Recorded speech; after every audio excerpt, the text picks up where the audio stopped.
They will tell you this is a story about a duke. It is not. The Duke of Caldermere married Marianne Ellsworth for an heir, and he never once pretended otherwise. He said it plainly, in a cold room in November, with her father's debts stacked on the table between them like a wall. And she thanked him for his honesty, because she had been offered a great deal worse by men who lied better. 6 months later, in the gold heat of Lady Harridan's ballroom, with half of London watching to see whether the bargain had paid, Marianne set her glass down on a passing tray and found that her hand would not let go of it. The glass turned. The room tipped with it. Somewhere behind her a woman was saying, not quietly, because the whole purpose of the remark was that it should be heard that 6 months was a very long time for a house as old as Caldermere to be kept waiting on a nursery. That his Grace had been too clever by half, choosing a bankrupt's daughter over a healthy one. That one did wonder what exactly he had bought. Marianne heard every word. She had spent her whole life hearing every word. Across the room, the Duke of Caldermere stopped in the middle of a sentence. Afterwards, half that ballroom would swear to what happened next, and no two of them told it the same way, but they agreed on this much. The coldest man in England crossed 40 feet of crowded floor in the time it took a wineglass to fall. He caught his wife before she reached the ground, and the glass broke on the boards exactly where she would have been. The physician was fetched. The room did not disperse. It arranged itself, the way rooms do when they smell a story coming. He knelt. He was quick. And when he rose, his face wore the careful blankness of a man about to hand a duke a gift. Your Grace, the Duchess is with child. There was a sound in that ballroom like a held breath let go. Somebody laughed with relief. Somebody said congratulations before anyone had asked them to. And the Duke of Caldermere, who had married for this, who had built an entire marriage around this, who had put it in writing and signed his name beneath it, did not ask whether the child was safe. He said, "Will she live?" Nobody in that room understood the question. 300 people heard it, and every one of them heard something different in it. And by morning, it was in every drawing room between Grosvenor Square and the river. Not one of them guessed the truth. His cousin, Lord Ambrose Blackwood, did not stay to hear the answer. He was already at the doors. To understand that question, the wrong question, the one nobody in that ballroom could decode, you have to go back 6 months, to a cold room in November, to a man who offered a ruined woman everything in the world except love, and to a woman clever enough to negotiate. So settle in and get comfortable. Tell me where you're listening from tonight, and how the weather is where you are. I do like to know who's out there in the dark with me. And stay to the end, because the answer to the question the Duke asked in that ballroom is the reason he gave up Caldermere. The Ellsworths of Farrow House had been respectable for 200 years, which is a polite way of saying that nobody had ever managed to make them rich. By the November Marianne turned 28, they were not respectable either. Her father had spent 4 years signing things he had not read, in rooms where men were kind to him, and that winter the kindness came due. It was Marianne who found out. It was Marianne who had been finding out since she was 19, when the housekeeper came to her, not to her father, to ask what was to be done about the butcher. She sat down that night with the ledgers and did not, in 9 years, entirely get up again. She was good at it. That was the trouble. She knew what the coal cost and what the coal ought to cost. She knew which tenants would pay late, which would not pay at all, and which would send a boy round with an apology and half the sum, and she knew to take the half. She had let the parlour fire go unlit for 3 winters so that Honora could have a second gown, and she never once mentioned it, because mentioning it would have made it a debt, and Marianne did not like to be owed. "What would we do without you?" her father said, most days, with real warmth. He meant it kindly. She had learned, somewhere along the way, to hear it as a description of her position. Not, "We love you," not, "Stay." Simply, "What would we do without you?" which is another way of saying we could not, which is another way of saying you are necessary, which is not the same thing at all, though it can keep a person warm for years if she does not look at it too closely. Marianne had made a great study of not looking at it too closely. The Duke of Caldermere came to Farrow House on the 14th of November, in the rain, without warning. She knew who he was the way everybody knew who he was. A name in the papers, a fortune in the north. A man who had buried a father and taken up an estate the size of a small county and had not, in 9 years, once been seen to enjoy any of it. Cold, they said. Nobody ever said cruel. Cold and exact and impossible to sit beside at dinner. Her father received him in the good room, where the damp did not show, and talked for 11 minutes about the weather because he was frightened. The Duke let him. Then he turned his head and said, "Miss Ellsworth, would you sit down? This concerns you, and I would rather say it to you than about you." She remembered that afterwards, not the proposal, that. She sat. She was wearing gloves that had been mended twice at the seam, which is a thing you cannot hide when your hands are in your lap and there is a lamp on the table. She did not put them out of sight. She had decided long ago that she would not spend her life arranging herself to be less visible. He laid it out the way a man lays out a map. Caldermere required an heir. His title, his lands, and the livings of some 400 people were entailed on a line that presently ran out in him. He had no wish to marry for affection and no intention of pretending to. He was 35 years old, and he had run out of reasons to put it off. He would settle her father's debts entirely. He would give her the position of Duchess of Caldermere, the authority of its household, and his public respect without qualification. He would never bring another woman into her home. He would never lie to her. He required one thing. "You are proposing a transaction," Marianne said. "I am. Then you'll forgive me if I treat it as one." Something moved behind his face and was gone before she could name it. She did not accept. She negotiated, in a voice so level that her father put his glass down to stare at her. The debts were not enough, she said. If they were paid tomorrow, her father would be in the same room with the same men by Lady Day, because that was who he was, and neither of them was going to change it at 61. She wanted Farrow House settled on her sister Honora, outright, in Honora's name. She wanted her father provided for by an annuity, a fixed sum, paid quarterly, that could not be sold, assigned, pledged, or borrowed against by him or by anyone acting for him. She wanted that clause in plain words, and she wanted the lawyer to read it aloud in front of him. "You have thought about this," the Duke said. "I have thought about very little else for 4 years."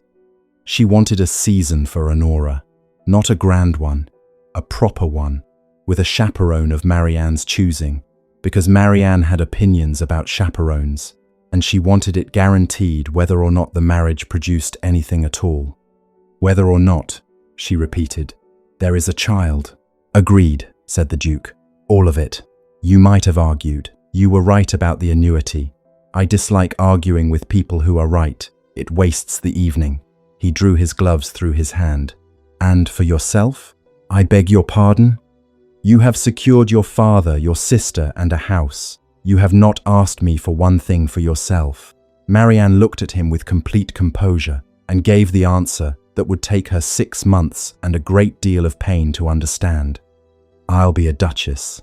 That's a great deal more than I had this morning." He let it go. He should not have let it go. He thought about that afterwards more often than he thought about almost anything else. They agreed on the settlement and a date and the number of people who would be told.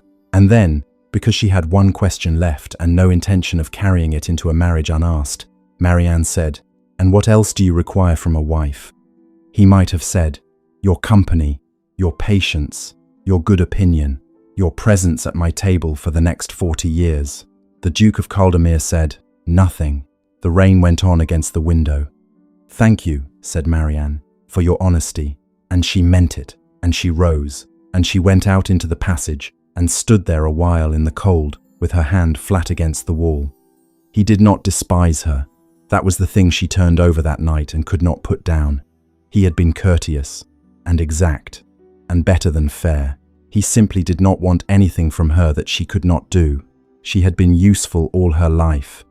She had just, at last, been paid for it. They were married in December, quietly, and went north. Caldermere sat in the county of Amberley, 4 days' travel and a world away, in a fold of hills where the light came late and left early, and the wind had opinions. Marianne saw it first at dusk from the top of the long drive, a great grey house with 60 windows and 11 of them lit. 11, she counted, because counting was how she thought.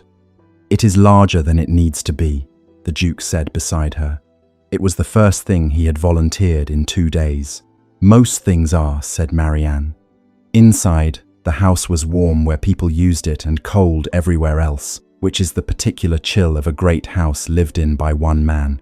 There were 2 dining rooms. She was shown both.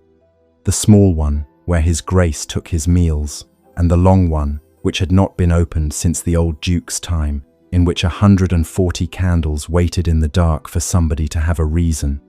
Mrs. Peel, the housekeeper, was 60 and kind, and had the keys of the place on a ring at her waist. She had been at Caldermere since before Marianne was born. She showed her the west wing, the gallery, the linen rooms, the still room, the room where the estate books were kept, and she was warm about all of it. And when they came to the end of the east corridor, where a door stood at the finish of it with the brass gone dull, Mrs. Peel walked past without slowing and said, "And that's the old part, Your Grace. We don't go along there in exactly the voice one uses for a thing that has been said so often. It has stopped being a sentence." Marianne looked back once as they went. There was no dust on the floor outside that door. Somebody swept it. Lord Ambrose Blackwood came to dine on her 3rd night, and Marianne liked him at once, which she would think about a great deal later. He was 37, and easy, and funny, and he had the trick of making a stranger feel long established.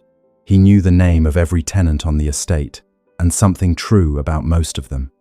He apologized for the North, then defended it, then apologized again. He told her Caldermere had eaten 3 housekeepers and a French chef, and that if she got through her first winter, she could get through anything. He had, he said cheerfully, spent his whole life expecting to inherit the place, and was frankly relieved to be let off. Later, when the port came round, and Marianne had gone to the far end of the room to look at the pictures, she heard him say to his cousin, in the warm voice of a man being kind, "You've chosen well, Nathaniel. Truly, a sensible woman is a great deal safer than one a man might actually love." She did not hear a reply. She heard, instead, the small sound of a glass being set down before it had been drunk from. Their marriage was consummated because it had been agreed to, and it was done with courtesy, and afterwards he did not stay. He was not unkind. That would have been simpler. He was gentle in the way a man is gentle with something that belongs to someone else. And when it was over, he stood at the window with his back to the room for a while, and then said good night in a voice like a door closing, and went. Marianne lay in the dark of an unfamiliar house and understood that she had married a man who was going to be perfectly good to her forever, and that this was going to be much harder than cruelty. Their days took a shape within a fortnight.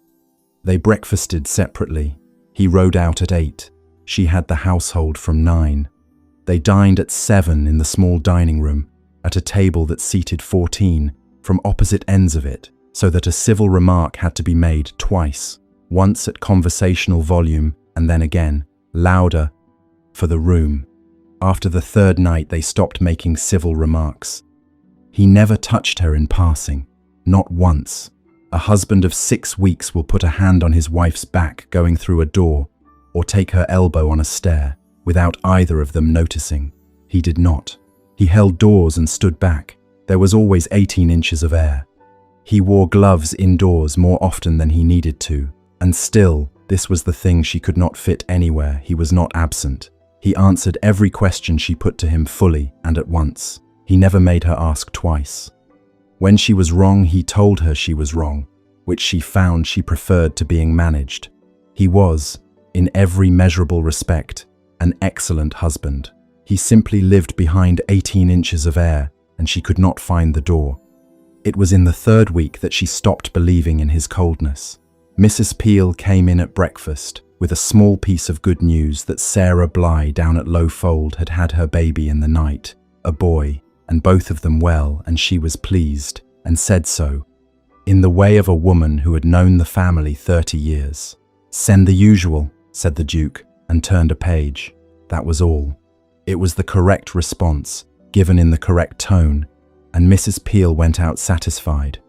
And Marianne sat with her tea going cold in her hand and watched her husband not read a newspaper for 1 minute and 50 seconds. His hand had stopped on the page. He did not turn it again, and when at last he did, he turned two at once and did not notice. Marianne put down her cup very quietly. That is not a man who feels nothing, she thought. That is a man holding something shut with both hands. It should have been a comfort, and in a way it was. She stopped being angry with him from that morning and never really started again. Whatever had been done to the Duke of Caldermere had been done long before she arrived, and she was not going to punish a man for a wound she could not see. But she was clear-eyed, and she took the second half of the thought with her too, because Marianne Ellsworth had never allowed herself the comfort of half a thought. It has nothing to do with me. Whatever was behind that door, and whatever was behind the man, she was not the key to it. She was the arrangement. She was the sensible choice. She was the clause in the settlement that came after the annuity. She had a house to run, and she was very good at running houses, and she got up and went to run it. In January, the Duke of Caldermere gave instructions that Gideon Ellsworth's debts be settled in full, and handed the business to the person who handled such business for him, because that person was family and had never in 9 years given him the slightest cause to look twice. Lord Ambrose Blackwood paid the creditors. Every one of them, promptly, exactly as instructed. He simply did not have the paper cancelled. He had it assigned instead to a Mr. Sedgley of Chancery Lane, who existed in the sense that a name on a brass plate exists, and who acted entirely on the instructions of Lord Ambrose Blackwood. So the debts were paid. And the debts were also, quietly, still owed. You should understand what he had bought, because Marianne will not understand it for another 9 months, and the whole of the middle of this story is her walking about a house not knowing. He had not bought money. He had a great deal of money. He had bought the roof over her father's head, and her sister's season, and the annuity, and the settlement, and every single thing Marianne Ellsworth had sold herself in November to protect. He had bought the string. He put it in a drawer in his own house 4 miles away, and he did not pull it. He had been 8 years old when his uncle first told him he would very likely have Caldermere one day, and the sentence had gone into him and set like plaster. He had been shown the rent rolls at 14. He had been walked round the boundary at 20 and told which walls were his responsibility. Nobody had ever put a word of it in writing. It had never occurred to anyone that it needed writing down.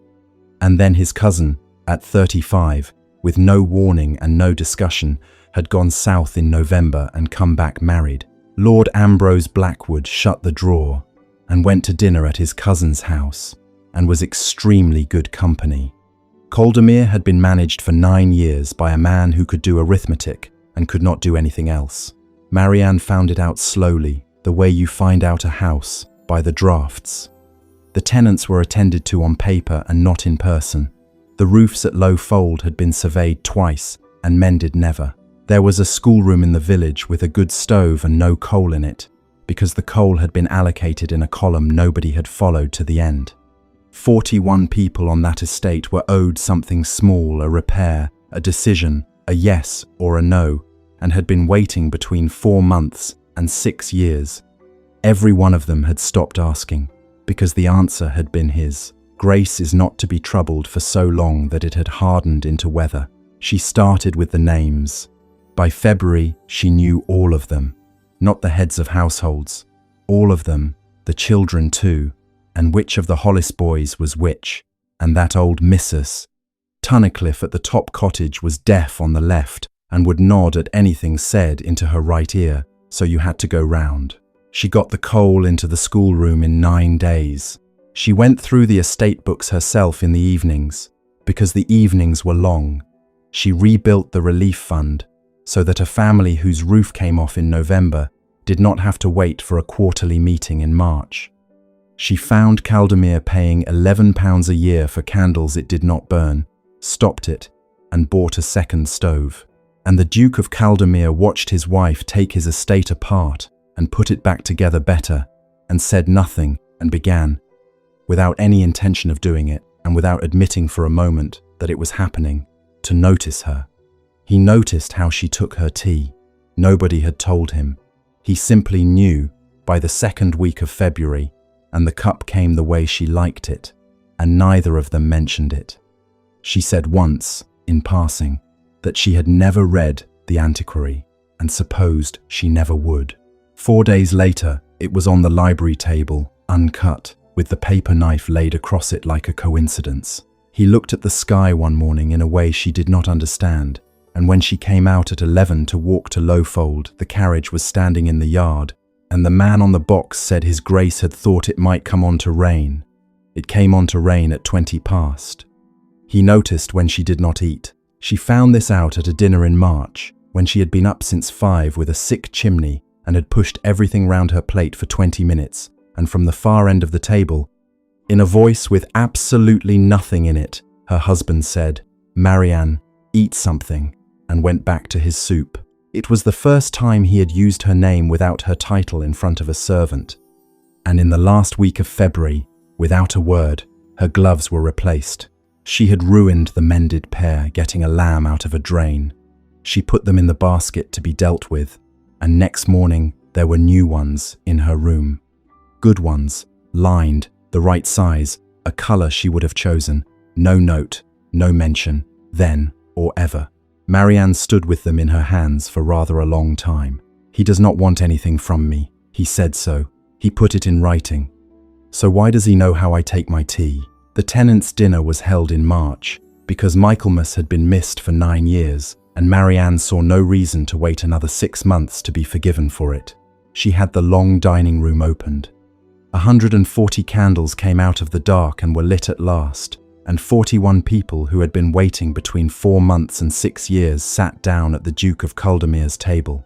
Mrs. Fenner-Wyke came, because Mrs. Fenner-Wyke came to everything within 9 miles. She was large and gracious and well-connected, and she had a genius for the sentence that cannot be answered. She found Marianne beside the fire and took her hand warmly and said how wonderfully she was managing, and how everyone did say what a sensible arrangement it had been, and that Marianne must not mind the talk, because in the end all that mattered, and here she gave the hand a squeeze, was the nursery. She was sure it would all come right. Had Marianne consulted anybody? The room heard it, that was the point. Marianne said something perfectly pleasant. She had 30 years of practice at saying something perfectly pleasant. And then the Duke of Caldermere, who had not planned to speak at all that evening, crossed the room and did not look at Mrs. Fenner-Wyke, and said, "Marianne, will you pour? It is nothing. Written down, it is nothing at all." At a tenants' dinner, in that county, in that year, the pouring of the tea was the hostess's office, and the hostess's office was a declaration of who ran the house. 41 tenants and 1 Mrs. Fenner-Wyke watched the Duchess of Caldermere take the chair at the head of the table and pour, while her husband stood at her shoulder, in his gloves, saying nothing, for 11 minutes. Later, when the carriages had gone, Lord Ambrose helped her with the lamps and said what a triumph it had been. And then, easily, in the middle of something else entirely, "Tell me your father's creditors. Were they all settled, in the end?" Nathaniel never says, and I never like to ask him. "Every one," said Marianne, "in January." "Good," said Ambrose warmly. "Good, that's a weight off you." And he took the last lamp and wished her good night and went whistling down the passage. The beck at Lowfold rose on the 11th of April, in the night, with the Duke of Caldermere 40 miles away at the Amberley Assizes. Marianne was woken at 2 by a boy with no coat on. What she did in the next 4 hours was told in that valley for 30 years, and most of the telling was wrong, because what she actually did was not dramatic. It was a series of correct decisions taken quickly by somebody who had thought about the relief fund in February. She opened the estate stores without authority. She sent the 2 farm carts down the hill empty and had them come back full of people. She put 9 families in the long dining room because the long dining room had 140 candles and a chimney that drew, and because 140 candles is a great deal of light for a frightened child at 3 in the morning. She sent to the village for the schoolroom stove, the one she had fought 9 days for in February, and had it carried up the hill on a hurdle by 4 men, and lit in the hall, and blankets put round it. She had bread and milk going by 4. She had a list by 5. Who was in the house? Who was down at the Rook's Rest on the North Road? Who was unaccounted for? There were 2 names unaccounted for, and she crossed one off at 5:30 when he walked in with a dog under each arm. The Duke of Caldermere came up his own drive at 6 in the morning, having ridden through the night, and found the doors of his house standing open, his dining room full of tenants, a stove burning a hole in his hall floor, and his wife in the yard in a soaked coat with a list in her hand, giving orders to his steward. He got down off the horse. Every servant in that yard stopped moving. They had worked for him 9 years. They knew exactly what he looked like when a thing had been done without him. Who authorized the stores?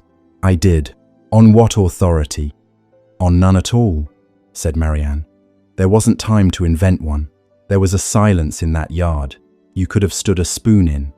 And the Duke of Caldermere pulled off his gloves, pushed them into his pocket, said, "Right," and walked past her into his own house and started carrying blankets. They worked until noon, and then they worked until dark. Somewhere in the middle of it, the thing between them changed, and neither of them noticed at the time, because that is when it happens. He stopped giving her instructions and started asking her questions. She stopped explaining herself. By the afternoon, they had fallen into the shorthand of 2 people doing one job. The Hollis boy, I know the far cottage done, and once, hauling on the same rope in the same freezing water, she looked up and found him already looking at her, muddy to the elbow, hair in his eyes. Neither of them looked away. Then the rope came, and there was no more time. At 6 o'clock, going back over her list, by the light of the stove in her own hall, Marianne came to the second name and stopped. Tunnicliffe, M. Top cottage. She said it aloud. Somebody said the top cottage was well above the water. Somebody else said aye, but the wall. Marianne was out of the door before the sentence finished, because she was the only person in that house who knew that old Mrs. Tunnicliffe was deaf on the left, and would nod pleasantly at absolutely anything said into the wrong ear, and had certainly nodded at a boy shouting, "Are you coming?" Mrs. through a door 12 hours ago, and had then sat down again by her fire. She was right. That is the thing about Marianne Ellsworth. She was right. She had the old woman up and out, and halfway down the path when the ground gave, not the beck, the field above it, sodden past bearing. The dry stone wall came down the slope in a slow, stupid, unhurried way and took the path out from under them. Marianne got Mrs. Tunnicliffe into the lee of the byre. She did not get herself there. She was in the water, perhaps 90 seconds. She said afterwards that she was never in real danger, that the men were shouting, that it was all a great deal of fuss. What the men said afterwards, all 4 of them, and they were not fanciful men, was that the Duke came down that field without stopping and went into the water like something falling, that when he got hold of her he made a sound none of them had ever heard a gentleman make, and that when he had her out, on his knees on the ruined path in 6 inches of mud, with his hand behind her head and his whole body shaking, before he asked whether she was hurt, before he asked her anything at all, he said, "Not you," 2 words. He did not say them to her. That was the strangest part. He said them past her, to nobody, in the voice of a man losing an argument he had been winning for 20 years. By 8 o'clock he was courteous again. By 9, when she came down to the hall, he had gone to his study, and the door was shut, and it stayed shut until morning. She had gone through her palm on the wall coming down, a clean cut, 4 inches, from the ball of the thumb to the wrist, and she did not notice it for 2 hours because there had been a great deal to do. Mrs. Peel found it at 11 and went for the housekeeper's box. She came back without it, because the Duke of Caldermere had taken it out of her hands in the passage. He sat down on the low stool by the library fire, which put him below her, and said, "Give me your hand." And Marianne, who had been managing her own injuries since she was 19, gave him her hand. He took off his gloves. She had been married to this man for 4 months and had never once touched his bare skin outside a dark room, and she found she had to look at the fire for a moment. He was careful, extremely careful. He turned her hand to the light and cleaned the cut without any of the little theatrical winces people perform to show they are being gentle, and he did not talk, and the fire moved, and somewhere above them a house full of wet strangers was going to sleep in a long dining room that had been dark for 9 years. "You went back for her," he said at last. "Somebody had to. She's deaf on the left. Nobody in this house knew that. You do now." He tied off the linen, and then he did not let go of her hand. He sat holding it on a stool below her, with the bandage finished and no reason on earth to still be there, and Marianne looked down at the top of her husband's head and felt the whole architecture of the last 4 months lean. "Marianne," he said. She had time to think. He has never once said my name looking at me. And then, out in the hall, on the other side of the door, Sarah Bly's baby woke up and began to cry. It was not a distressing sound. It was the ordinary, healthy, complaining noise of a 4-month-old boy in a strange house who wanted his mother, and his mother was 3 feet away and picked him up, and it stopped within 20 seconds. The Duke of Caldermere let go of her hand as though it had turned over in his. He stood. He put his gloves back on. He said, in a voice sounded perfectly smooth, "Forgive me, it's late, and you should rest that." And he bowed to his own wife, in his own library, and left the room. Marianne sat by the fire with her bandaged hand in her lap. There were 9 families asleep in her house. There were 4 babies among them. He did not come down to breakfast for 6 days. She asked Mrs. Peel on the 7th day, and she asked directly because she had run out of patience with the weather. "Mrs. Peel, what is behind the door in the east corridor?" The old woman put down the linen she was folding and folded it again, and Marianne let her. "Her Grace's rooms," she said at last. "The Duke's mother. She died in them." "When?" "His Grace was 6. Mrs. Peel smoothed the cloth flat with both hands. "There was a baby coming. There isn't a kind way to say it, so I shan't try. We lost her in the night, and we lost the little one with her, and that was the end of that." Marianne sat down. "He was 6, she said. "He was 6, and he was in the corridor, because nobody had the sense to take him downstairs. I have thought about it every year since, and it does no good." She picked up the linen. "The old Duke locked it after the funeral, and it's been locked 31 years, and he never went along there again, and nor does his Grace, and nor do we. Somebody sweeps it." Mrs. Peel's chin came up very slightly. "I sweep it," she said. And then, because she was fond of Marianne, and because she had watched 4 months of this and could not bear to watch a 5th, she said the kindest and most damaging thing anybody said to Marianne Ellsworth in the whole of that year. "Your Grace, may I speak plainly? Don't wait on him. His father was the same, after. Went hollow and stayed hollow, and there wasn't a woman born who could have got in there. It isn't you, it's the make of them." She patted Marianne's arm. "You've got the house and you've got the people, and you've done more good in 4 months than that man has done in 9 years. Take that. It's a great deal more than most of us get. Take that. It's a great deal more than most of us get."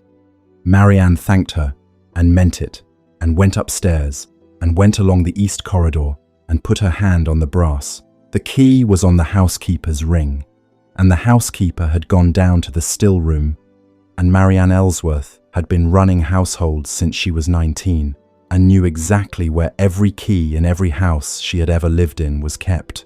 The room was cold and clean and completely still. There was a bed with the hangings down. There was a chair by the window at the angle a woman leaves a chair. There was a portrait over the mantel, turned to face the wall, with the cord still on the hook and the dust swept from underneath it. And on the table by the bed, squared to the edge, there was a physician's daybook. Marianne opened it. The hand was neat and hurried. "Her Grace, Second night, times, observations she did not fully understand and understood enough. The last entry began. At 4 o'clock I informed his grass, and stopped. The pen had gone through the paper. There was nothing after it. 31 years of nothing after it. Marianne stood in the cold with the book in her hands and understood exactly one thing, and it was not enough, and it was more than she had had that morning. It is not the make of them. It is not the weather. Something was done to a boy of 6 in this corridor, and everybody in this house has agreed to call it a temperament. She put the book back squared to the edge. She left the portrait facing the wall because it was not hers to turn. She locked the door behind her and put the key back on the ring and told nobody, and went down to dinner and sat at the far end of a table that seated 14 and looked at her husband and did not ask. Marianne found it in April by candlelight with a bandaged hand. Not because she was suspicious, because she was thorough. She had rebuilt the relief fund in February, and she wanted to know what the flood had cost.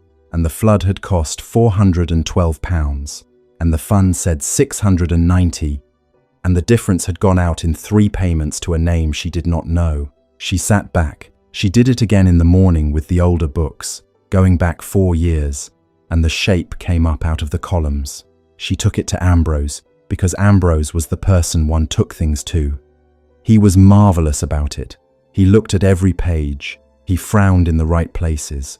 He said Sedgley was a name he half knew, some agent of the Hetherington estate, he thought, and that this had all the hallmarks of the old steward, poor devil, who had died in '09, owing money everywhere, and that the honest answer was that Caldermere's books had been a shambles since the old Duke's time, and were only now, thanks to her, being made to behave. "Take it to Nathaniel by all means," he said warmly. "Only may I say one thing, as a friend? Please." "He will not thank you." Ambrose sat back. "He is not an unkind man. He is a contained one. He has arranged his life, forgive me, as a set of departments, and when a thing steps out of its department, he shuts down. You have run his house better than it has been run in a century. He will be grateful. He will pay you the compliment of taking you seriously, and he will not come 1 inch further towards you than he has already come. That is not a threat, my dear. It is a kindness. I have known him since he was 6. Since he was 6.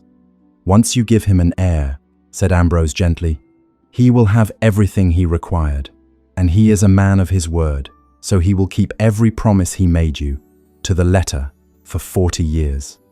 He said it kindly. That was the thing about Ambrose. Everything he said was kind, and nothing he said was untrue, and all of it together was a lie the size of a house. Then he went in to his cousin, and over the port he was troubled about something, and did not want to say it, and had to be pressed, and at last admitted that he had heard the Duchess speaking to the steward about the entail, about what a mother's position at Caldermere would be, that she had been, well, thorough, very thorough, as she was about everything. "She is thorough," said the Duke of Caldermere. "She is remarkable," said Ambrose. "I only mean one forgets, sometimes, what she was brought here to do. She hasn't forgotten. Why should she?"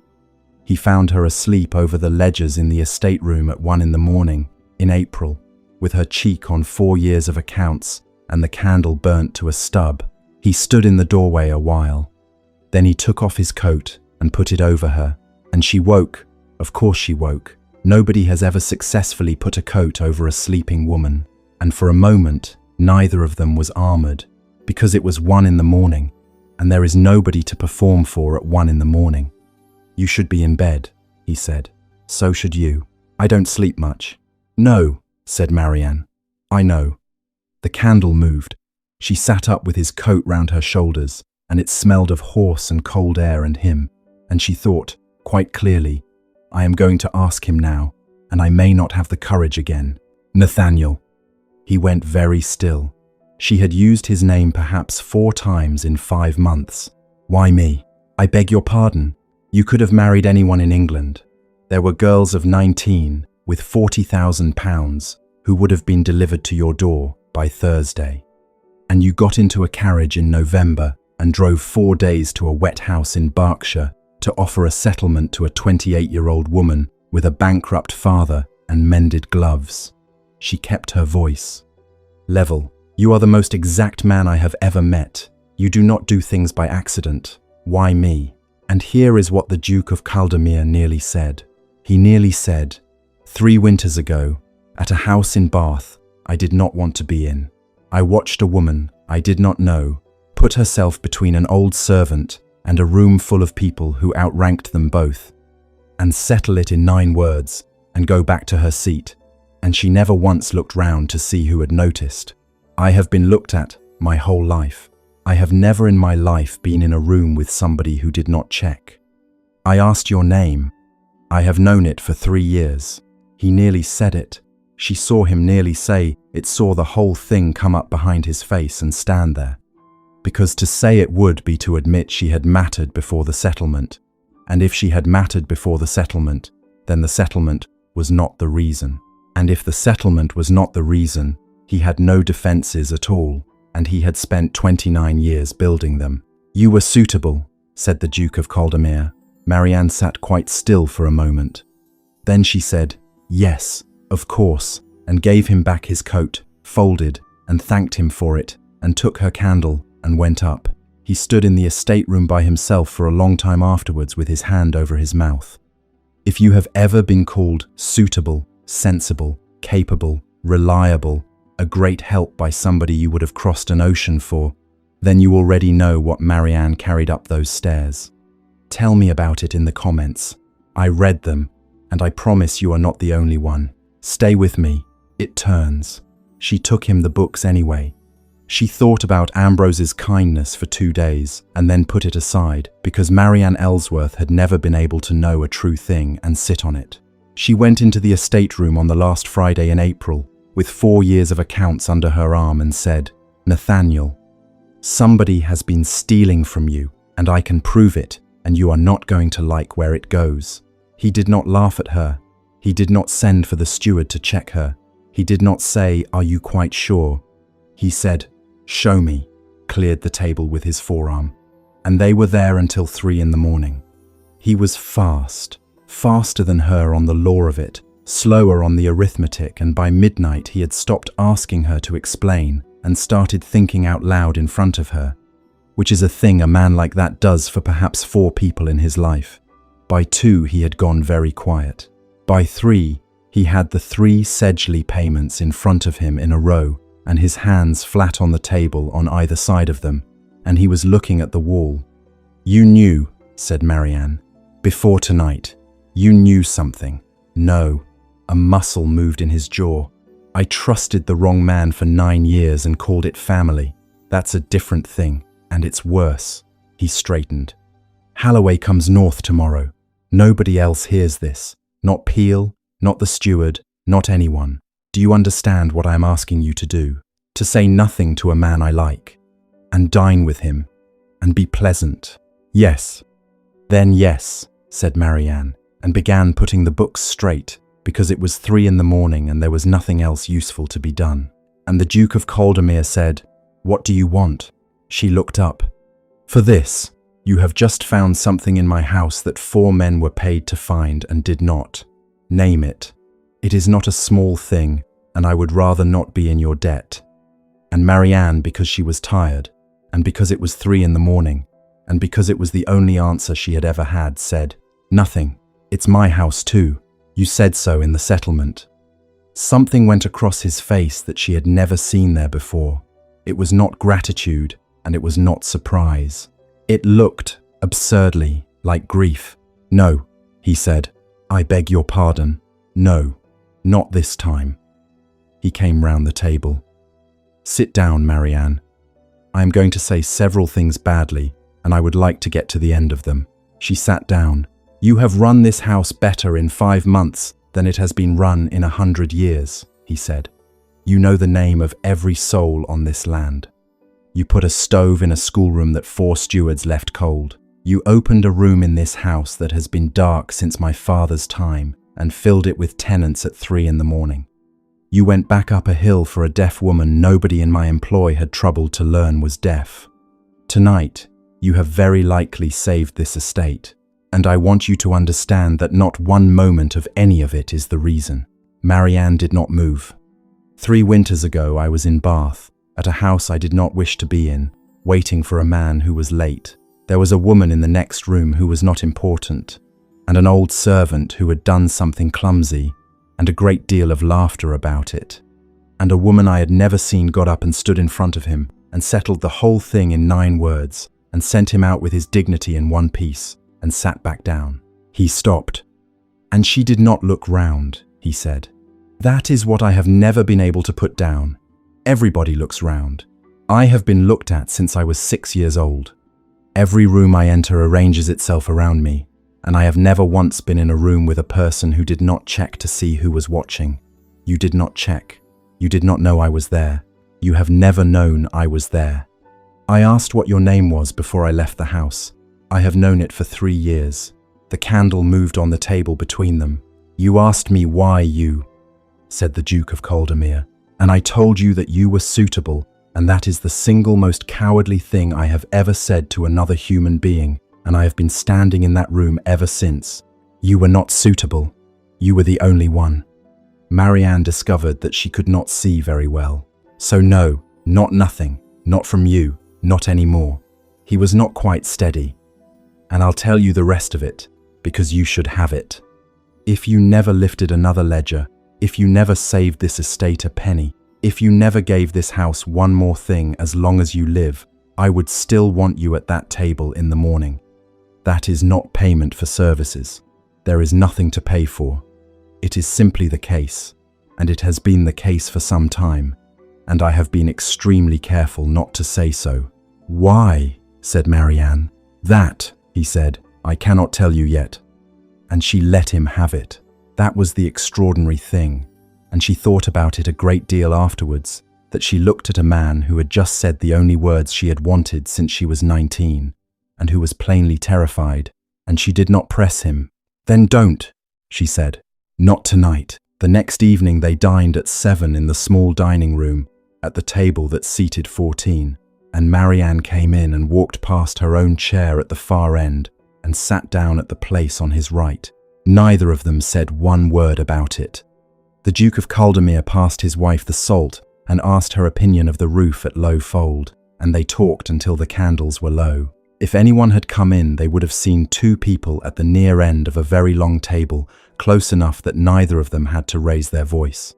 That was the 29th of April. The invitation to Lady Harraden's ball had come from London a week before, and Marianne had accepted it, because a Duchess of Caldermere who never went south would be a story, and Marianne had had enough of being a story. They left on the 11th of May. You already know what happens in this ballroom. Watch it again anyway. There are 3 things in it you could not have seen the first time. The first is Ambrose, who had come south with them, and who spent the first hour of Lady Harraden's ball being enormously good company to a woman called Lady Ottoline Varley. Lady Ottoline was 61, and immaculate, and celebrated for it. She had made and unmade 11 reputations in that room over 30 years, and she did it for sport, the way other people did cards. Ambrose did not tell her anything. He never told anyone anything. He simply mentioned, in the middle of an entirely different story, that his cousin had been married rather more than 6 months now, and let the sentence lie there like a coin on a table. Lady Ottoline picked it up within the minute, because that is what she was for. The second thing is Marianne. She had been unwell for 11 days, and had told nobody, because she had put it down to the flood, and then to the travelling, and then to the heat of a London May, after a northern winter. She had been so extremely busy being happy that she had not done the one piece of arithmetic she had been doing on her own behalf, faithfully, without fail, for 15 years. She did it standing under 900 candles with a glass in her hand, while a woman she had never met said, loudly enough, for the room, 6 months, my dear, and such an old family. One does feel for him. I always say, a duke who marries for a nursery should at least look at the stock. And Marianne stood there and counted back. March. She counted again, because she did not believe it. March. She remembered afterwards that the first thing she felt was not joy, and it was not fear. It was a kind of grief so sudden and so exact that it took her breath, because she had had, for 11 days, the only thing she had ever wanted, which was to be wanted for nothing at all. And now she had something to give him, and she knew exactly what a house like that does to a woman the moment she has something to give it. He said it, she thought. He said it before he could possibly have known. Whatever happens now, he said it first. Hold on to that. Whatever happens, hold on to that, which is the third thing you could not have seen the first time. Because when Marianne Ellsworth set down her glass on a passing tray and started across Lady Harridan's ballroom towards her husband through 300 people who thought they were watching a Baron Duchess make a dignified escape from an insult, she was going to tell him. She got 9 steps. You know the rest. The glass turned. The room tipped. 40 feet of crowded floor in the time it took a wine glass to fall, and he caught her, and the glass broke where she would have been. It was the second time in 6 weeks that the Duke of Caldermere had caught his wife. Nobody in that room knew about the first. Nobody in that room knew that this man had been on his knees in 6 inches of amberly mud, saying, "Not you," to the air. They only knew that the coldest man in England had moved like something falling and had a woman on the floor in his arms, and that his famously uninhabited face was not uninhabited at all. The physician knelt. He rose. He said, "Your Grace, the Duchess is with child," and the room let out its breath and began, delightedly, to congratulate him. And the Duke of Caldermere looked down at his wife, white on the boards of a ballroom, in a house full of people applauding an heir, and saw a locked door at the end of a corridor, and a chair by a window at the angle a woman leaves a chair, and a physician's daybook with the last entry stopped halfway through a word. "Will she live?" he said. 300 people heard the wrong question. You have just heard the right one. Lord Ambrose Blackwood was already at the doors, and he was not distressed, and he was not delighted. He was doing arithmetic. He had been the presumptive heir of Caldermere for 29 years, and he had been in an unpleasant position for 6 months. And as of 11 o'clock that evening, he was in a fatal one, because everything he had built rested on there being no child, and there was now going to be a child, and it was going to be born in January. He had until January, and in a drawer in a house 4 miles from Caldermere, there was a string he had not yet pulled. They went north within the week, at a pace that made the coachman unhappy, and Dr. Ferris came up from London 3 days later, at a fee that would have kept the schoolroom in coal for 9 years. He examined the Duchess of Caldermere for an hour and a half. Then he came down to the study and shut the door, and Marianne, who was upstairs being told to rest by a housekeeper who had waited 31 years for a baby in that house, did not hear one word of what follows. "You will." "Well?" said the Duke. "She is a healthy woman of 28, said Dr. Ferris, "and I would say every encouraging thing to you if I did not think you would rather have the truth. I would rather have the truth. Then I am not easy." The physician chose his words the way a man crosses a river on stones. The faintness, the way she carries. 1 or 2 things I will not trouble you with. In 4 cases out of 5 this comes to nothing at all, and she is brought to bed in January, and you have a fine child, and I look a fool. It is not the 4 cases that concern me, Your Grace. It is the 5th. Say it. If it goes badly, it will go badly quickly. And in that room, at that hour, there is sometimes a choice to be made, and there is no time to make it then. Whatever answer you would give me at 4 in the morning in January, I should like to have it now, in daylight, in writing, so that I am not standing in a doorway looking at your face." The Duke of Caldermere did not answer for a long moment. "There is no choice to make," he said. "Her, always her.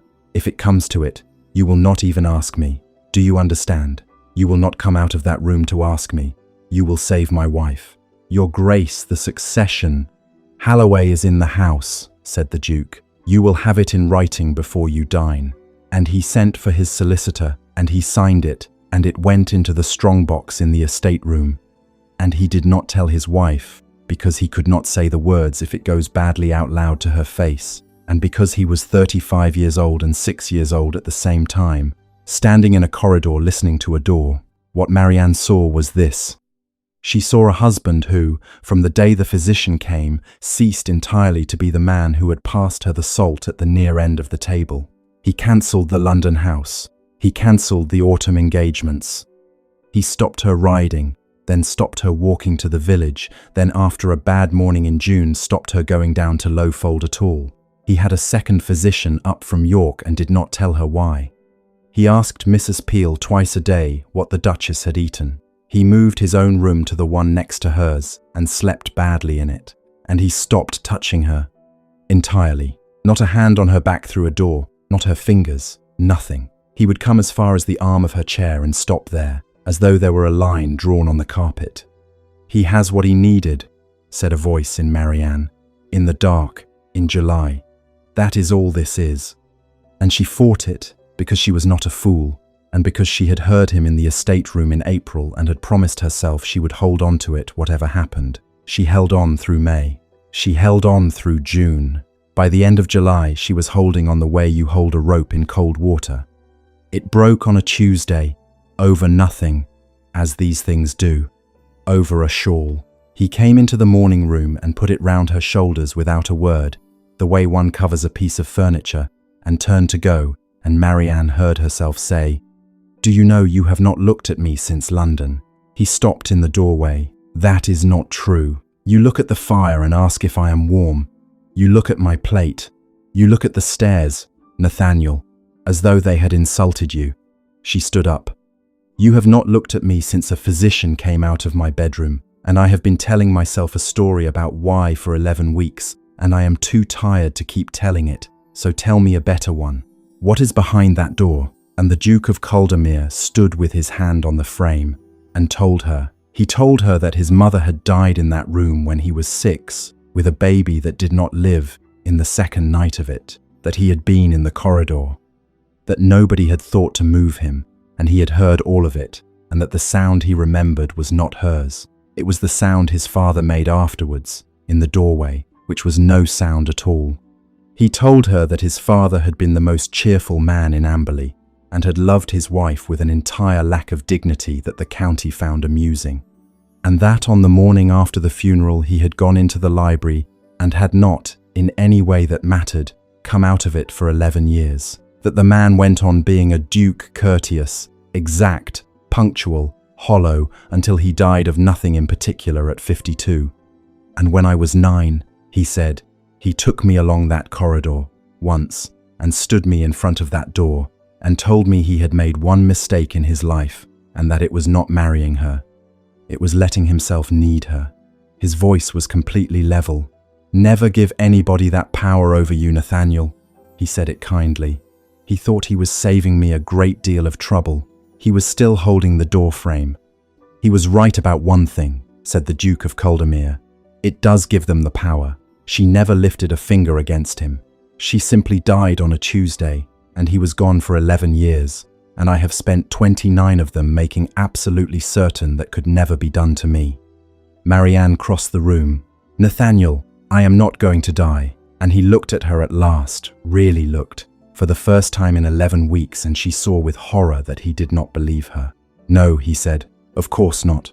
And he went out.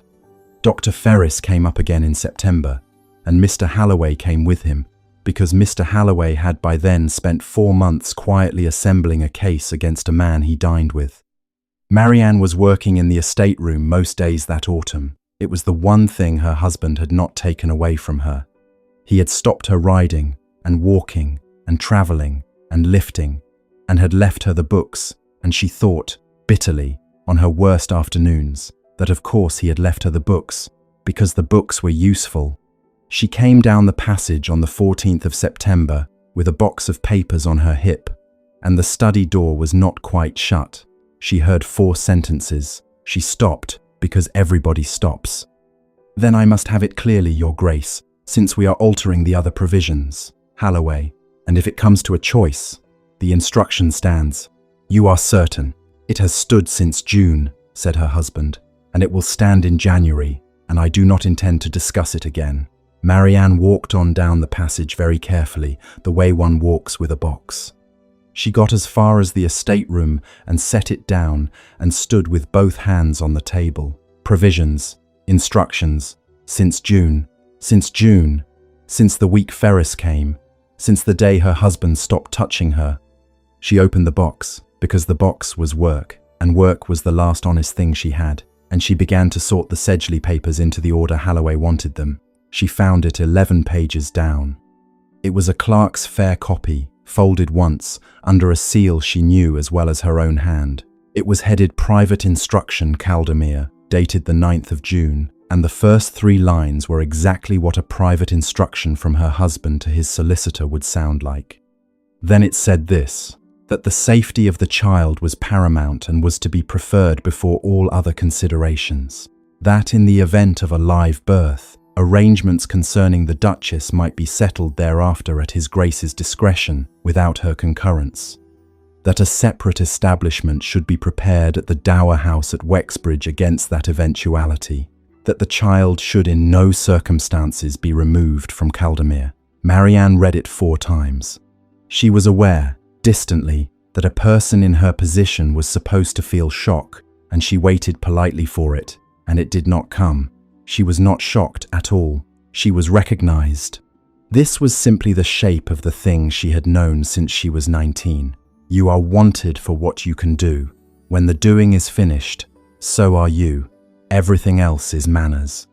It has stood since June, said her husband's voice through a door, and it will stand in January. She folded the paper and put it in her pocket and went to find him. She put it on the table in front of him without a word. He read it.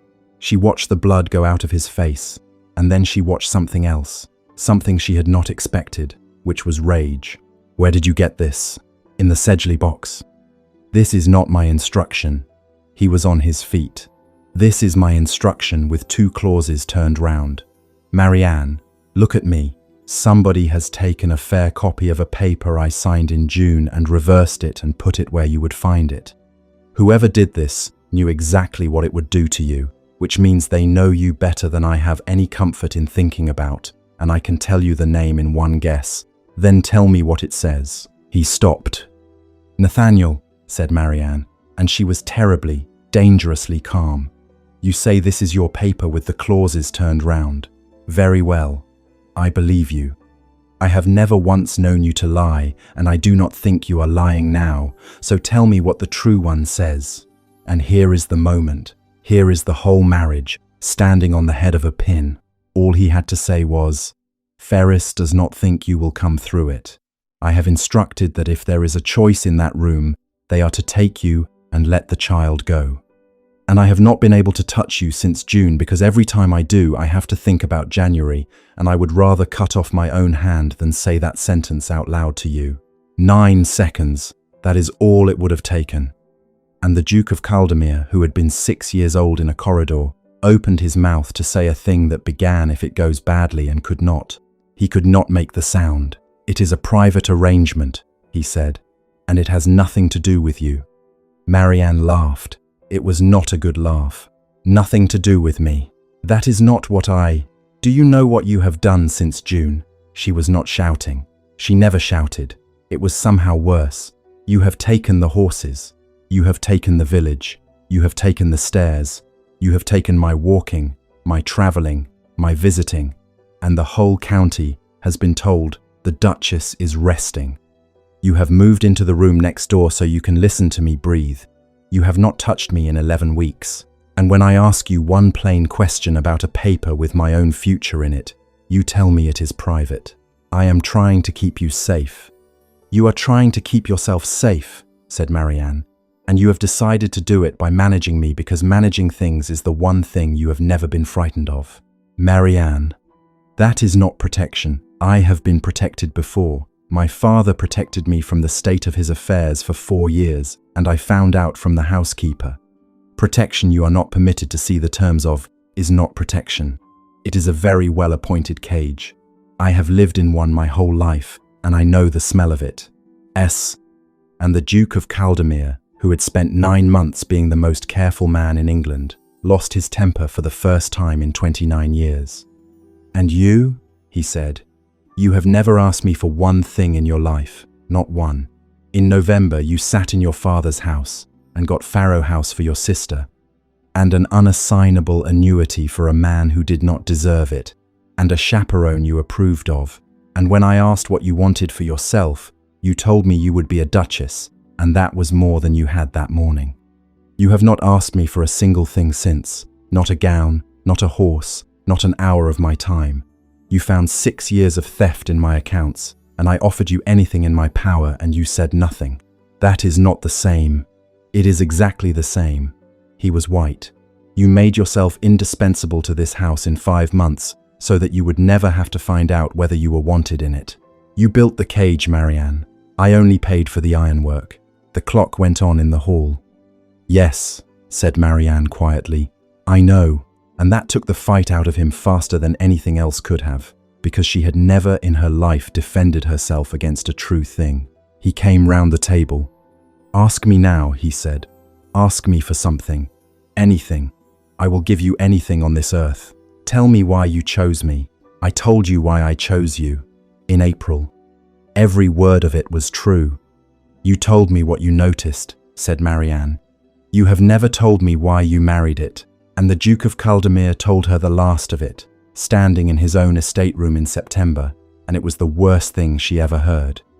"Because I was certain," he said, "that I could never love you."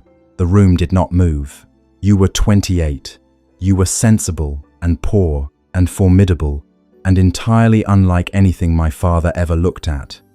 I had watched you for 3 years across a room and admired you the way you admire a good building. And I had it perfectly worked out that a man could marry a woman like that and respect her enormously and do his duty by her and never once be in the position my father was in on the morning after the funeral. You were the safe one, Marianne. Out of every woman in England, you were the one I was sure I could survive." He put his hand on the table because he needed it. "And I was wrong within a month," he said. "I have been wrong every day since, and every day of it has felt exactly like standing in that corridor. And in January they are going to take you into a room and shut the door, and I am going to be 6 years old on the other side of it, and I love you.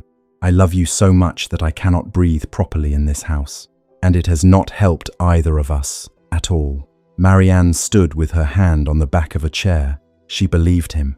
That was the thing that finished it. If she had thought for one moment he was lying, she could have fought him. She was extremely good at fighting. But she looked at that ruined, honest, terrified man and believed every word and understood, with the awful clarity that arrives about 90 seconds too late for anybody's good, that it changed nothing at all. "Do you know," she said, "that this is the first time you have said any of that where anybody could hear it? Marianne, there is an instruction that stands since June. You have just told me so twice. You say the paper in my pocket is a lie, and I believe you, and you still will not tell me what the true one says." She was very calm. "You love me at 3 in the morning, in an empty study, with the candle out. I have never doubted it since April. But loving me where no one can see it is not the same as choosing me. And I have been loved that way before, Nathaniel, by people who meant it just as much as you do. And I have decided quite recently, in a ballroom, as it happens, that I am not going to spend the rest of my life being somebody's private arrangement." She took her hand off the chair. "I am going to Farrow House. I am not taking anything from you, and I am not taking your child anywhere. It will be born in this house in January as you require. I am going because I will not live in a cage with a good view. When you are able to say a true thing in daylight, where somebody might hear it, come and find me." He said her name once.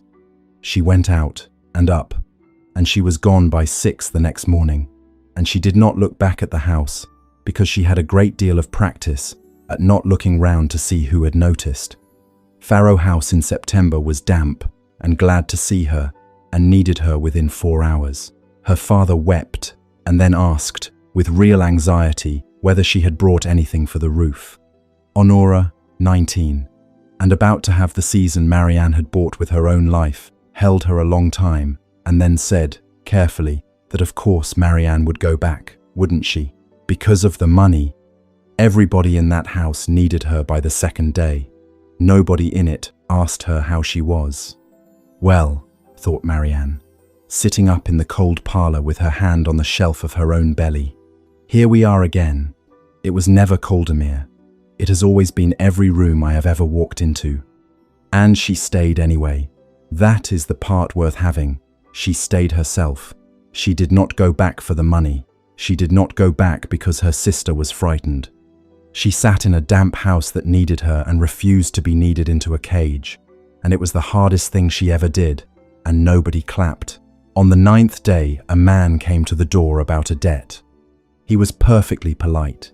He represented, he said, a Mr. Sedgley of Chancery Lane, who held certain paper of Mr. Ellsworth's.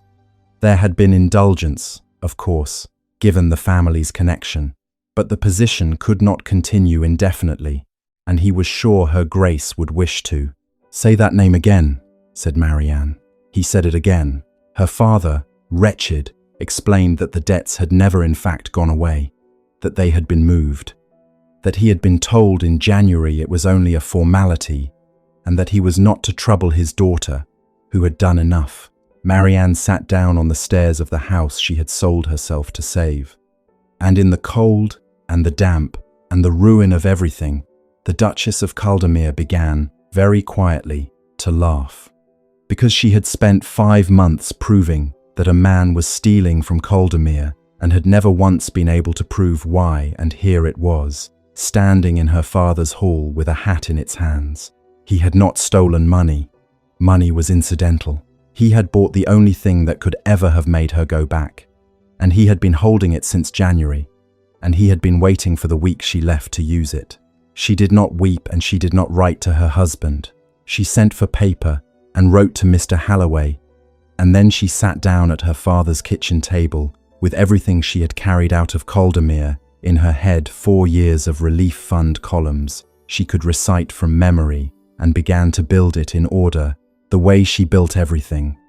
It took her 11 days. She was 6 months carrying, and she worked most nights until 2. She was still working on the 4th of October, when 3 things happened 240 miles apart.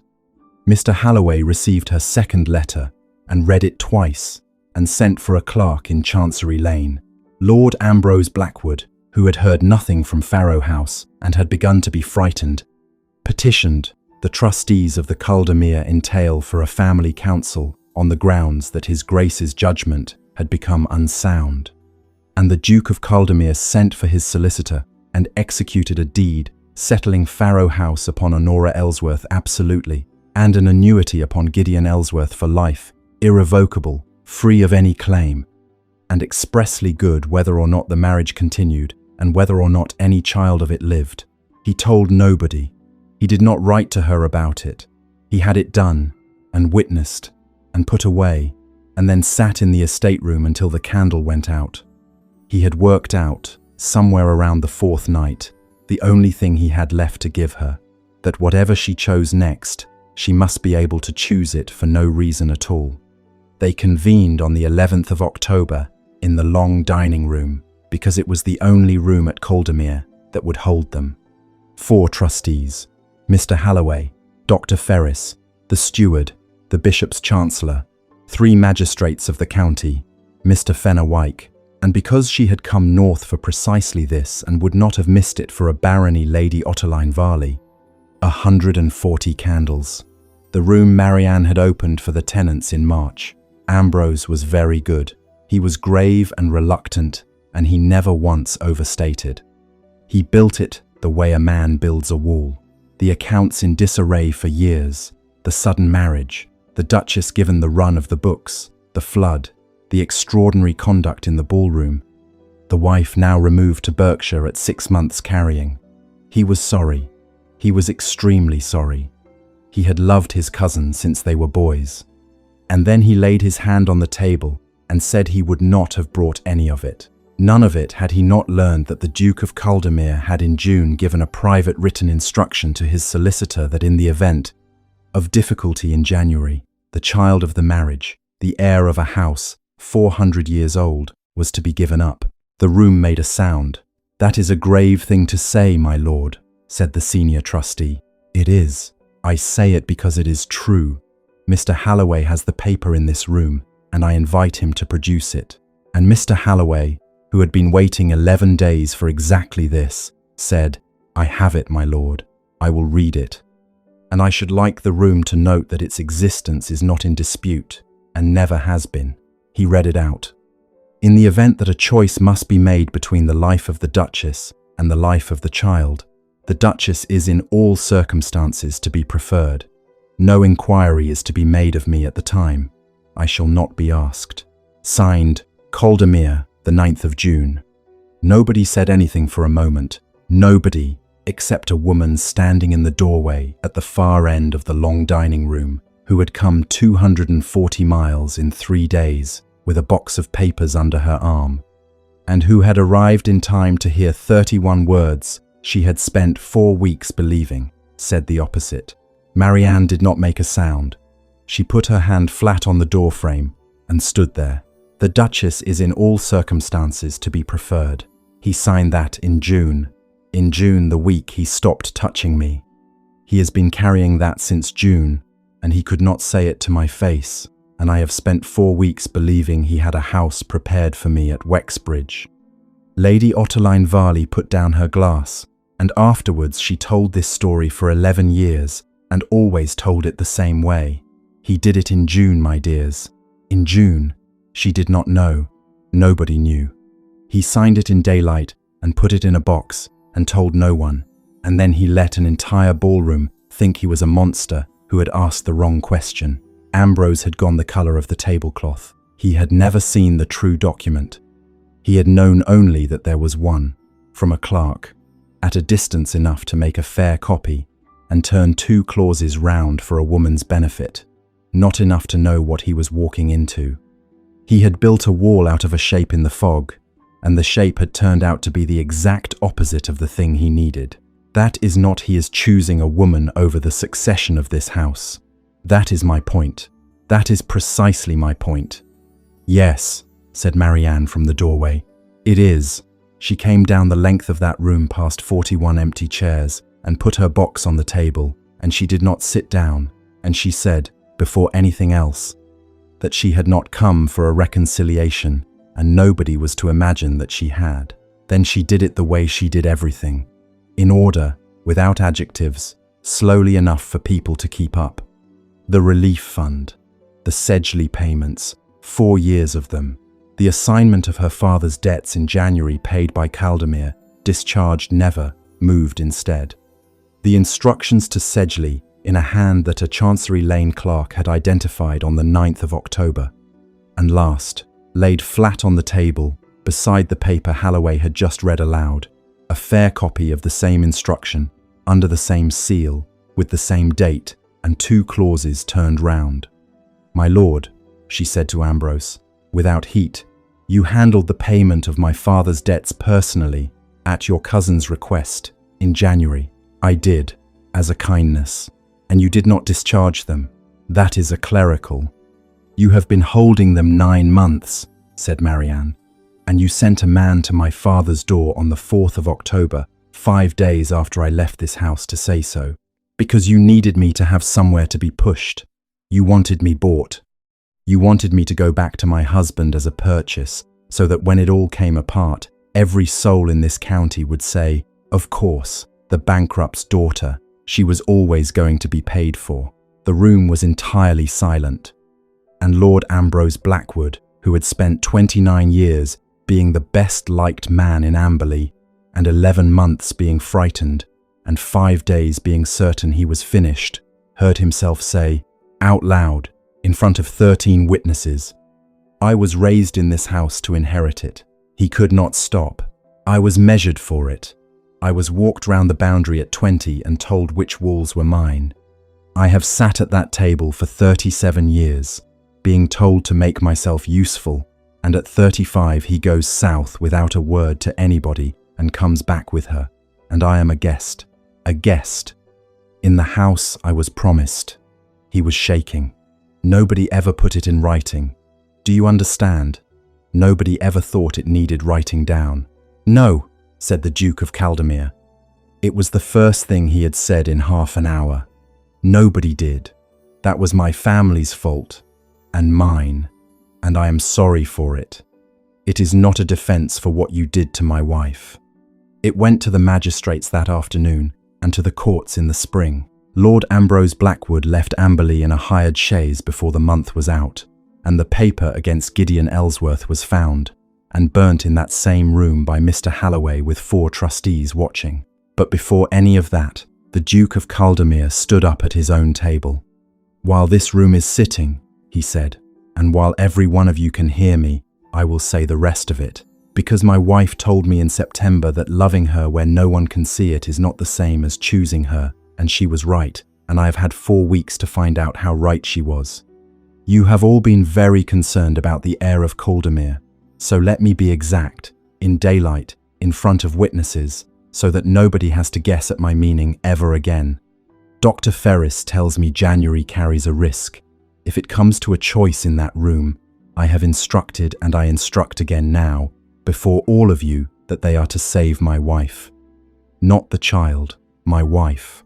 And if that ends the direct line of this house, then the direct line of this house ends with me, and the estate may go where the law sends it, and I will sign anything any of you care to put in front of me this afternoon to that effect. There have been Blackwoods at Caldermere for 400 years, and I am told that this is what makes it valuable. It is not. This house was cold for 31 years, and nobody in it noticed. And a woman came up that drive in December and opened rooms we had forgotten we had, and learned 400 names, and put a stove in a schoolroom, and pulled a deaf woman off a hill in the dark. Caldermere is not valuable because it may one day have an heir. Caldermere is valuable because she made it worth keeping. I will not buy a bloodline with her life. I would rather have neither. He came round the table, and in front of 4 trustees, 3 magistrates, a bishop's chancellor, a physician, a solicitor, a steward, and Lady Ottoline Varley, the Duke of Caldermere took off his glove and held out his bare hand to his wife and waited. He did not take her hand. He waited. Marianne looked at it for what several people afterwards described as a very long time. Then she put her hand in his. They did not speak until the house was empty, which took until 9 o'clock, because Lady Ottoline Varley had questions. He found her in the small dining room, at the near end of the table that seated 14, with her hands round a cup of tea that had gone cold an hour before. He came in and did not sit down. "I want to say this without the room," he said. The room was necessary. It was not sufficient. "No," Marianne agreed. "It wasn't." He put a folded paper on the table and pushed it across. She opened it and read it, and it was a deed settling Farrow House upon her sister, and an annuity upon her father, absolute, irrevocable, beyond any claim of his or anyone's, and expressly good whatever became of the marriage, and whatever became of the child. It was dated the 4th of October, 5 days after she left, a week before the council, before Sedgley, before the trustees, before he had the faintest idea whether he would ever see her again. "You did this in October," she said. "Yes." "You didn't tell me." "No, because if I had told you, you would have had a reason." He was standing very straight, in the way of a man holding himself up. "You married me for your father and your sister. I have spent a fortnight making certain you can never have to do it again. Not for them, not for the child, not for the roof. It is done, and it cannot be undone, and it does not depend on me. Whatever you decide, they are safe. Which means there is now no reason on this earth for you to be in this room, and that is the only condition under which I have any right to ask you what I am about to ask you." Marianne set down the deed. "Then ask. Come home," he said.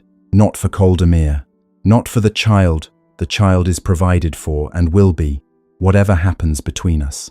You have my word before witnesses, and you have it in writing, not because you are needed. God knows this house needs you. That is the least interesting thing about you, and I am ashamed of how long it took me to see it.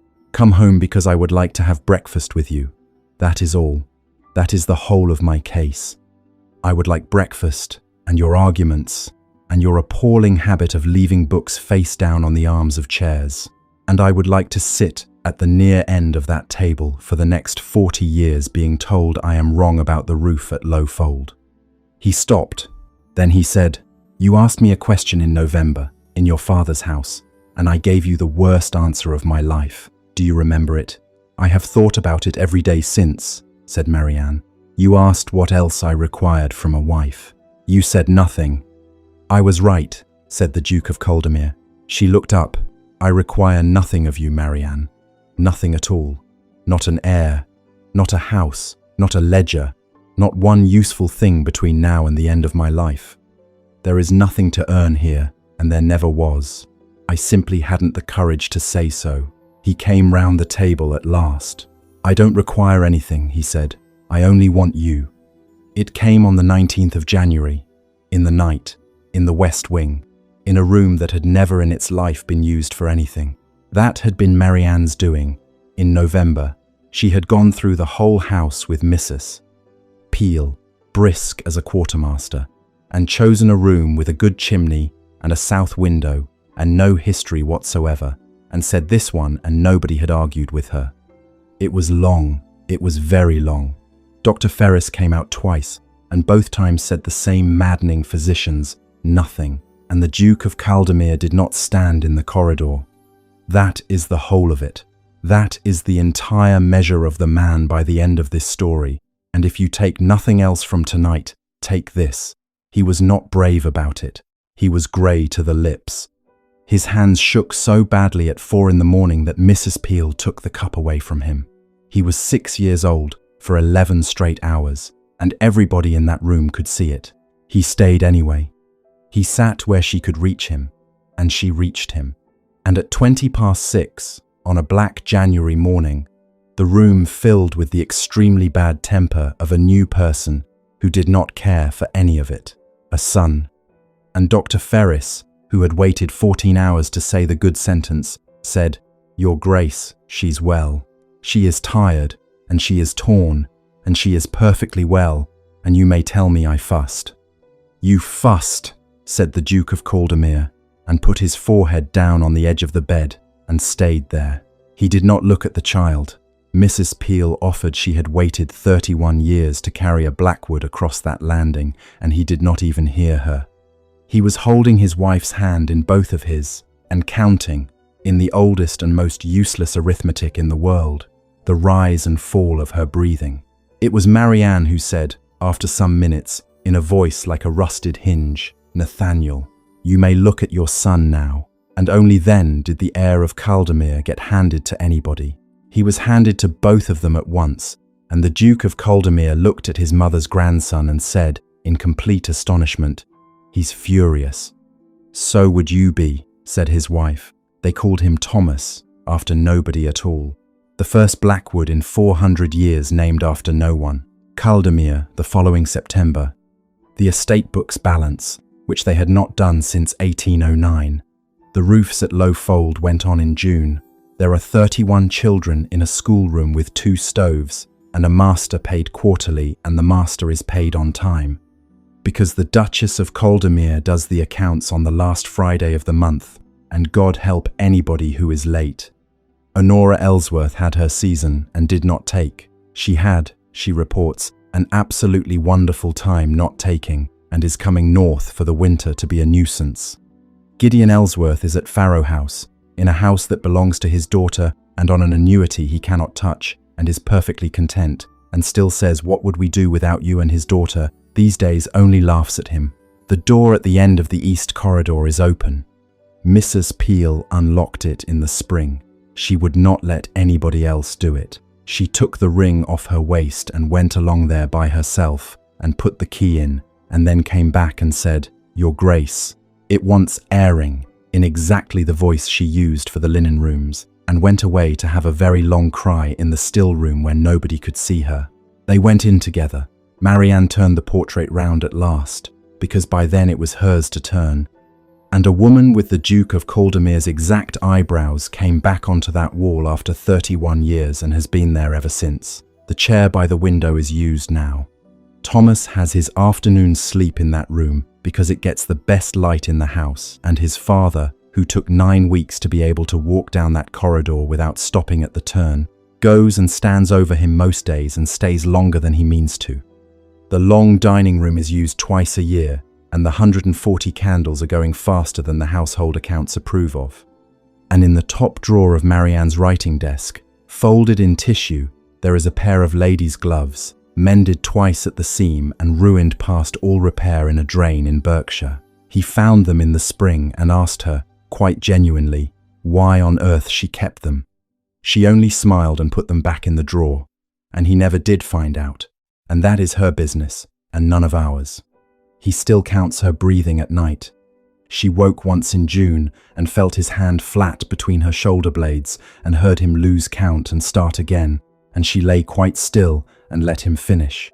Neither of them has ever mentioned it, and neither of them ever will. He did not stop being frightened that was never on offer. He simply stopped running the whole of his life from inside it. And on an ordinary Tuesday in September, at the near end of a table that seats 14, the Duchess of Caldermere came down late to breakfast, having done nothing whatever for anybody. No ledgers, no tenants, no crisis, nothing useful in 11 hours. And she found her husband already there with the paper he was not reading, and the tea made the way she takes it, and no reason on earth for her to be in that room. "There you are," he said. "That is all. That is the whole of it." She had spent her entire life being told she was necessary by people who never thought to say anything else. She had married a man who told her, in writing, that he required nothing of her but one thing, and she had gone north and given it to him. And she finished her life at the near end of that table, wanted on the mornings when she gave him nothing at all. She was not, in the end, the woman who gave Caldermere its heir. She was the woman the Duke of Caldermere would have given up Caldermere to keep. If you stayed with me all the way to the end of that, then you already know why I told it. There is a particular kind of woman this story is for. She is the one everybody relies on. She is the one who knows where everything is kept and what it costs and who needs what by Thursday. She is thanked constantly and asked for rarely, and somewhere along the way she got the idea that being needed and being wanted were the same errand, and that if she stopped being useful for 1 week, the whole thing might quietly stop. They are not the same errand. They never were, and it is not too late to be wanted for nothing at all. Not at 28, not at 58, and not on an ordinary Tuesday in September. So sleep well tonight, dear listener. You were never invisible, only surrounded by people who forgot to look. Another story is already waiting for you. If this one warmed you, leave me a comment and tell me where you were listening from, and whether you have ever been called suitable by somebody who should have said something better. I read every one of them. And come back tomorrow night. There is a governess in Amberley who has been left a ruined house and a very great deal of trouble, and a duke who is about to discover that she reads Latin. Good night.